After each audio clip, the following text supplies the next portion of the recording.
Hello, this is Pastor Jay of Walk in Truth Radio Network, and this is another episode of the Church Hurt Chronicles.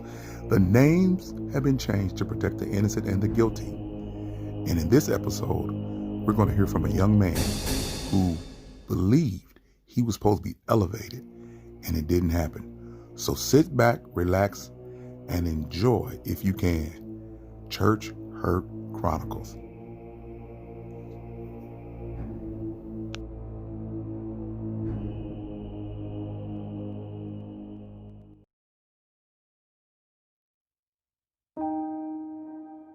Hello Pastor Jay, this is my story on Church Hurt.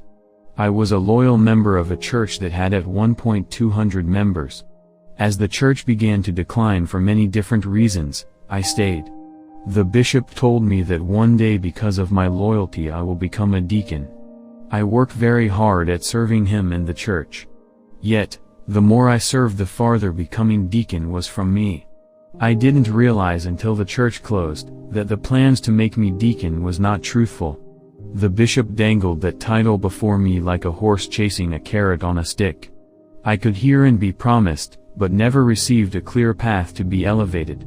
Then I found out through some sources, that he never planned on elevating me. Just another head game.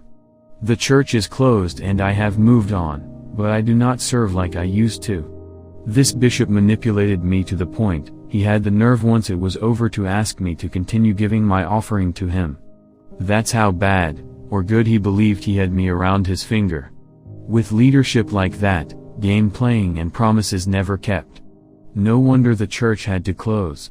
My question to you Pastor Jay is, how do I gain the confidence to serve again? Because, I believe I would be a great deacon.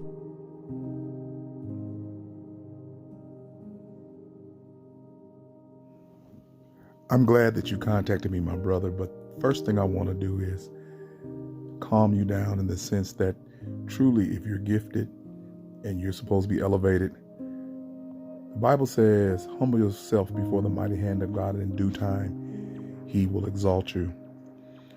What I would suggest that you do, that you get back in ministry, that you continue to serve with a servant's heart and seek out a pastor that can guide you into your desire to be a deacon as you serve. There's nothing wrong with asking for clear-cut direction on time frames and expectations and things to study to help you prepare yourself for the ministry of deacon.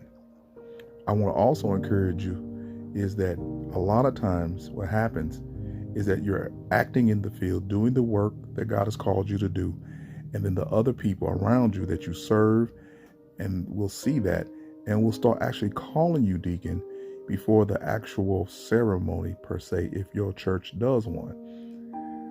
So I would tell you that being a deacon is more than just being elevated. It's also the joy of serving. So just think about that as you continue to walk by faith in the fact that you are a great servant of God. And just because you weren't recognized and felt that you were abused or mistreated at the other church, it doesn't mean that you couldn't find a better place to serve that will treat you the way you want to be treated and hopefully obtain the elevation that your heart desires. Thank you for sending me this story. Peace. So, you're tired of religious and fruitless worship. You've been taught law with grace. You're more confused now than you were when you joined church. There is hope. Come visit us at Walk in Truth Christian Fellowship Church and hear the teaching of the grace of God, which sets you free. Thank you for tuning in to today's encouraging words.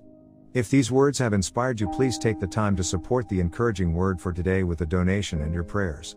We want to thank you in advance and would like to hear from you. Contact us at sutton968@gmail.com. Or check us out on Walk in Truth Radio Network YouTube.